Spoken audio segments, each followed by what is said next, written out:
Bismillahirrahmanirrahim. Assalamualaikum warahmatullahi wabarakatuh. Waalaikumsalam warahmatullahi wabarakatuh. Terima kasih kesempatannya yang saya sampaikan kepada Ibu Kepala Sekolah, memberikan saya izin untuk menyampaikan apa yang pernah saya dapat.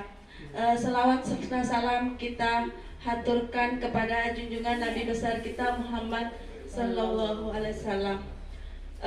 Untuk waktu ini, jadi saya sedikit ingin berbagi kepada rekan-rekan, baik dari kepala sekolah dan rekan guru.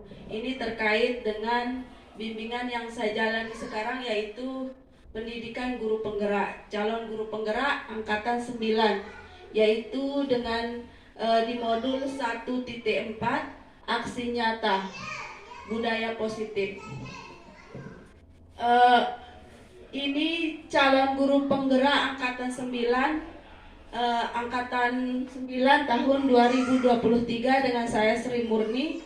Jadi kami ada tugas membuat aksi nyata, aksi berbagi apa yang telah kita dapat dari kegiatan selama menjalankan kegiatan sebagai calon guru penggerak.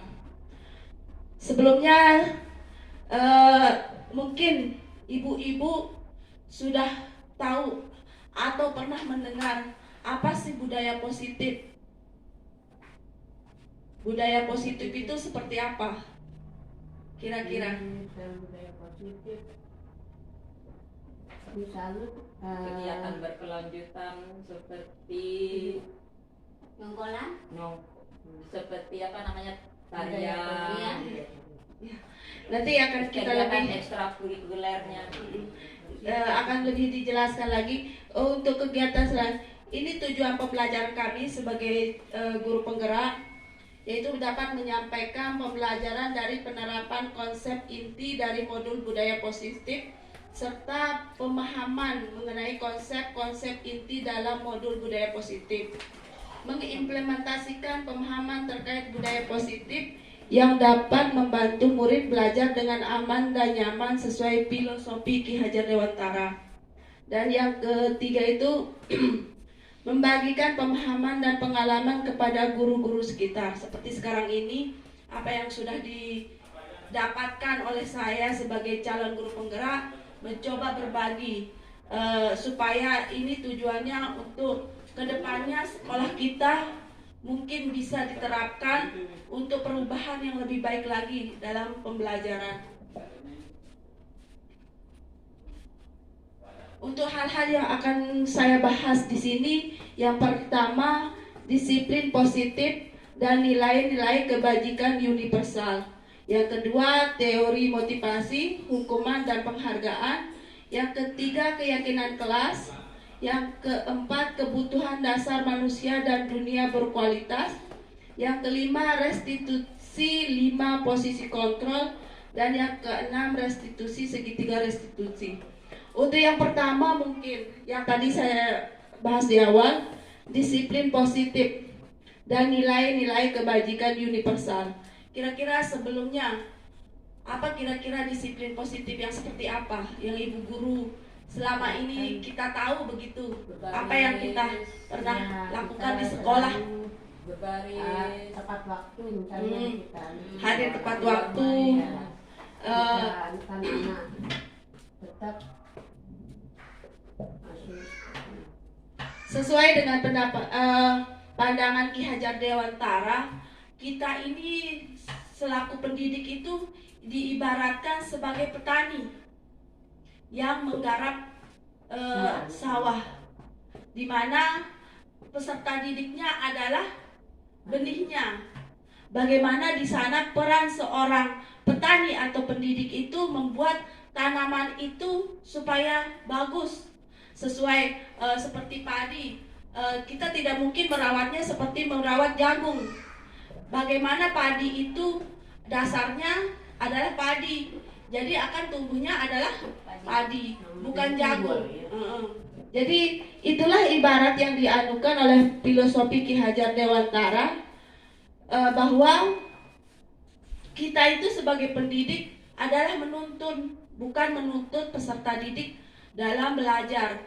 Seperti misalkan di kelas anak-anak itu harus duduk rapi.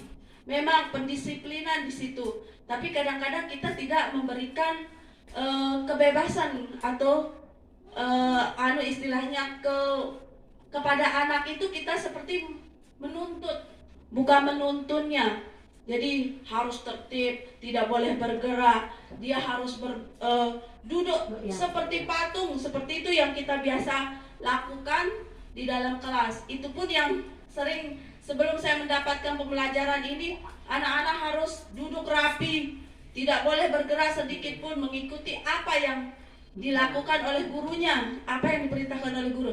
Dan sebenarnya seperti yang di pendidikan sesuai filosofi Ki Hajar Dewantara itu adalah kita itu menuntun apa yang anak-anak itu butuhkan, itulah yang kita tuntun supaya anak-anak itu lebih terarah dengan apa bakat mereka, apa minat mereka. Jadi anak-anak itu nantinya terlihat apa yang mereka akan membina anak-anak dengan baik.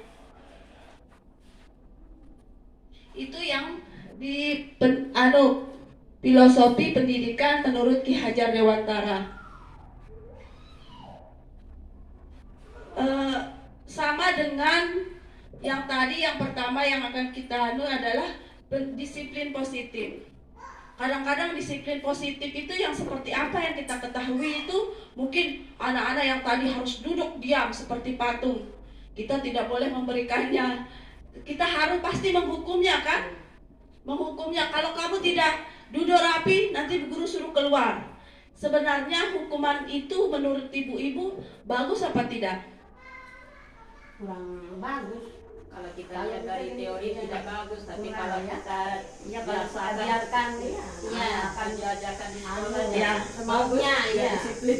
Ya, awalnya teori, tapi mungkin sebenarnya kita dengan tidak sadar itu sudah mendisiplinkan anak-anak. Seperti awalnya baru masuk kita suruh berbaris, mengaji. Kita kan membiasakan anak-anak baru datang itu mengaji Iqra. Nah, di sana ada anak-anak yang tidak mau mengaji. Begitu ada anak-anak yang datang langsung antusias mencari gurunya untuk mengaji itu. Nah, ada satu anak yang tidak mau mengaji, misalkan, dan dia main ayunan. Dia merasa melihat teman-temannya begitu yang baru datang langsung mengejar gurunya. Mungkin di situ anak itu terbesit, kok aku mainan sendiri sementara teman-temanku. Itu dengan tidak sengaja sebenarnya kita sudah mendisiplinkan anak itu dengan adanya kesadaran sendiri. Karena posisi kontrol itu kita yang pegang. Misalkan contohnya, si D, Bu Kepala Sekolah jadi si A, Guru Erna jadi si B. Nah, Bu Kepala Sekolah sekarang memegang sesuatu di genggamannya, dua genggamannya, dan si B atau Bu Guru Erna sekarang meminta untuk membuka genggaman Bu Kepala Sekolah. Bagaimana? Kira-kira pertama pertanyaan, apakah akan dipertahankan genggaman itu untuk barang itu untuk diberikan, ataukah membiarkannya saja, menyimpannya, atau seperti apa kira-kira? Tergantung dari kebutuhannya. Misalnya Bu Erna dia butuh yang kita genggam itu ya kita kasih. Ya, kita kembali ke kita biarkan. Yang mempunyai kontrol itu siapa kira-kira? Ya kita Nah, guru. yang punya kontrol itu kita sebagai yang punya perasaan dan pikiran. Nah, itu pun yang mungkin terjadi pada anak-anak. Yang mempunyai kontrol itu kita hanya mengarahkan ke hal yang positif, seperti misalkan bagaimana cara membuang sampah yang baik, di mana dia harus mencuci tangan, dan sebagainya. Hal-hal yang dengan tidak sengaja sebenarnya sudah kita disiplinkan setiap harinya. Seperti berbaris, begitu selesai mengaji, begitu mendengar bel, pasti anak-anak itu langsung lari. Tanpa disuruh pun mereka langsung dengan sendiri, kesadarannya sendiri, karena kontrolnya ada di mereka. Begitu dia harus tahu, nah itulah dengan tidak sengaja kita sudah menerapkan disiplin positif dan nilai-nilai kebijakan yang universal dalam diri mereka. Dan terus teori dan hukuman, teori motivasi, hukuman dan penghargaan. Ini ke teori motivasi. Motivasi itu seperti misalkan memberikan kepada anak supaya dia mau menulis kegiatan apa yang misal pekerjaan di kelasnya, kegiatan pembelajaran, ada anak-anak yang malas. Jadi disitulah motivasi yang kita berikan kepada anak-anak. Hukuman kadang-kadang kita seperti yang disampaikan tadi, kalau kita sesuai teori mungkin itu kita salah memberikan hukuman, tapi untuk mendisiplinkan anak itu benar. Nah, disinilah tempat mungkin kekeliruan kita, bagaimana mengolah sebuah hukuman. Karena di sebuah hukuman itu efek anunya itu sampai tua, akan diingat terus sama anak. Oh, dulu saya waktu di TK pernah diginiin sama bu gurunya, dihukum seperti ini. Nah, itu akan efeknya sampai mereka tua. Beda dengan kita memberikan pilihan tentang bagaimana memberikan hukuman itu menjadikan sebuah pilihan untuk mereka. Hukuman itu sifatnya sementara, tapi efeknya akan lama. Sampai dewasa mereka akan mengingat, oh dulu aku pernah diginiin oleh bu guruku. Memang efeknya sebentar, dia mengikut anak itu. Tapi nanti kelamaan dia akan membuat, oh kalau aku begini nanti paling diginiin sama bu guruku. Nah, mungkin kita memberikan sebuah bagaimana anak itu sebuah pilihan begitu kan, bukan kalau kamu tidak baris nanti bu guru jemur di sini. Itu akan membuat anak-anak jadi semakin tertekan, mungkin bukan memberikan kebebasan tapi memberikan tekanan kepada peserta didik. Untuk penghargaan, perlu enggak anak-anak diberikan penghargaan? Ya perlu, kadang-kadang perlu.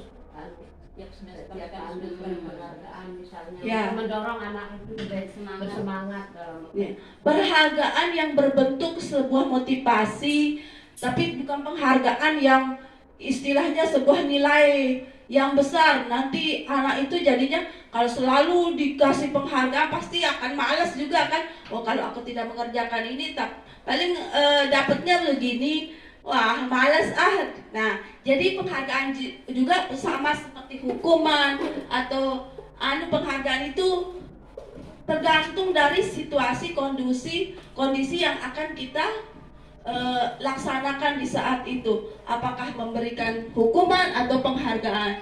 Nah, keyakinan kelas. Kira-kira kalau keyakinan kelas apa sih yang ibu guru tahu selama ini, mungkin pernah dengar tentang keyakinan kelas seperti apa? keyakinan kelas tentang apa, Bu? Contohnya, keyakinan kelas. Misalnya kita sudah anak-anak misalnya kayak kita ini berhidah supaya anak itu tetap jangan kesana kemari, apa itu yang namanya keyakinan, supaya anak itu Masing-masing tetap kelompok. masih mengelompokkan anak itu. Jangan sampai masuk ke kelas sana sini ya. Nah, harus tetap kelasnya kelas A, yakin deh. Keyakinannya bahwa ya kita kelompokkan anak-anak supaya terbiasa.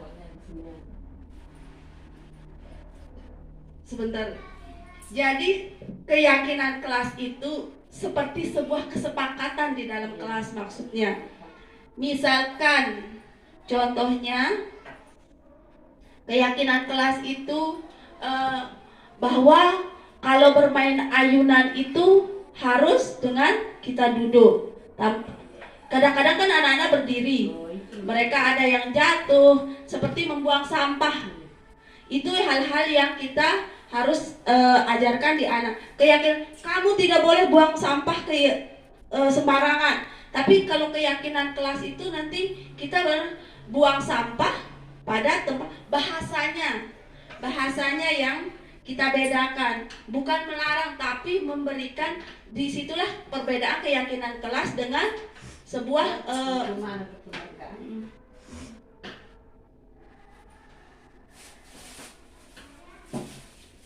membuang sampah. Tidak boleh membuang sampah ke sembarangan. Tapi keyakinan kelasnya menjaga kebersihan. Seperti misalnya jangan saling pukul, tapi bahasanya nanti di situ saling menyayangi. Itulah si bentuk-bentuk keyakinan kelas di kelas kita, waktu kita terapkan kepada anak-anak. Bullying. Ya, apalagi sekarang tentang bullying. Anak-anak sering sekali yang namanya jangankan kita aja di TK sebenarnya anak-anak ini dengan seperti contohnya saya di kelas saya, seperti ada anak murid yang namanya Ayura dengan Adepa, itu sering sekali, hampir setiap hari. Jangan temenin dia main katanya. Itu hal-hal yang seperti itu yang kita harus benar-benar membuat keyakinan yang positif bagi anak-anak bahwa hal-hal yang seperti itu tidak boleh dilakukan di kelas.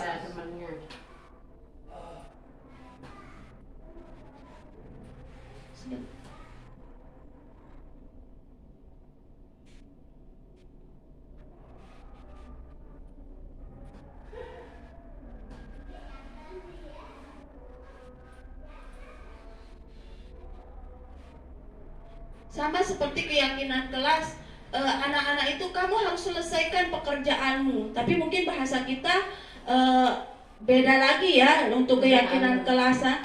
Bagaimana anak-anak itu supaya itu menjadi tetap jadi tertanam dalam hati dan pikiran mereka.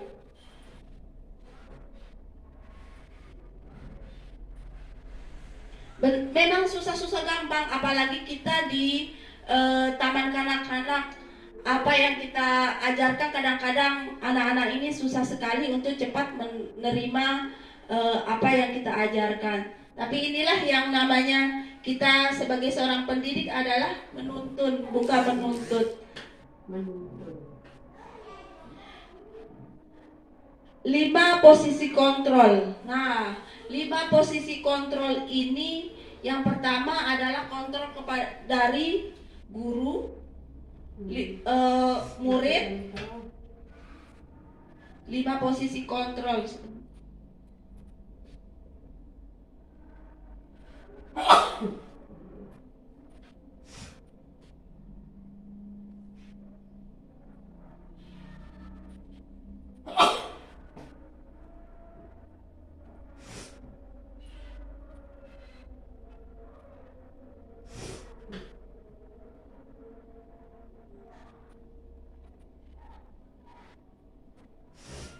Kalau segitiga restitusi, kira-kira apa yang Bu Guru tahu tentang segitiga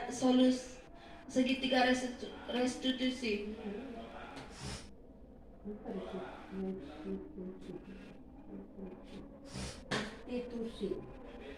Nah, ini 5 posisi kontrol restitusi. Yang pertama itu motivasi, terus di sana motivasi itu adalah yang berlaku itu untuk guru berbuat, dan di sini motivasi eksternal dan motivasi internal. Identitas yang gagal, identitas berhasil dan sukses. Seperti contohnya perilaku kontrol negatif, ada juga perilaku kontrol positif dan kontrol diri. Itu penghukuman. Contohnya penghukuman itu menghardik, menunjuk, merujuk, menyakiti atau menyakiti. Itu kan menyindir. Itu yang sering anak-anak kita. Kadang-kadang kita juga sebagai guru karena saking sudah gemesnya ya, jengkelnya di kelas, anak-anak kurang mengikuti apa yang kita perintahkan dengan tidak sengaja. Tuh lihat, si Wapa aja bisa dia. Kamu ini belum bisa apa-apa, belum. Itu dengan tidak sengaja kita menjatuhkan anak. Bagaimana perasaan seperti kita aja dewasa di banding-bandingkan pasti marah begitu kan? Nah, itu yang di sini membuat orang merasa bersalah. dengan berceramah menunjukkan kekecewaan mendalam. Misalnya, saya kecewa sama kamu, bikin kelas ini berantakan, apalah, seperti misalnya di kelompok A ada anak-anak juga yang tidak bisa dikontrol. Kita langsung memberikan memarahi anak-anak atau memberikan hukuman.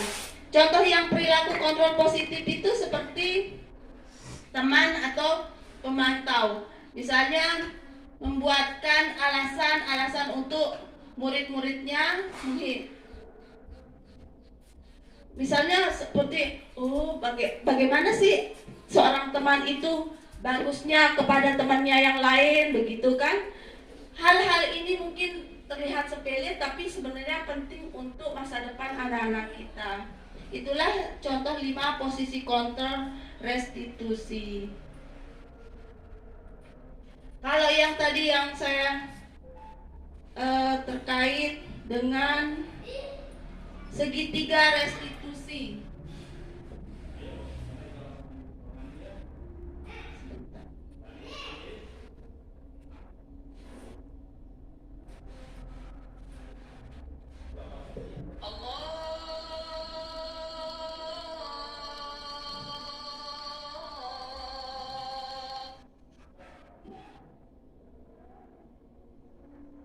Nah, seperti contohnya proses 3 tahapan dilaksanakan utama dengan teori kontrol. Misalkan itu langkah dan teori kontrolnya menstabilkan identitas si anak, validasi tindakan salah, menanyakan keyakinan.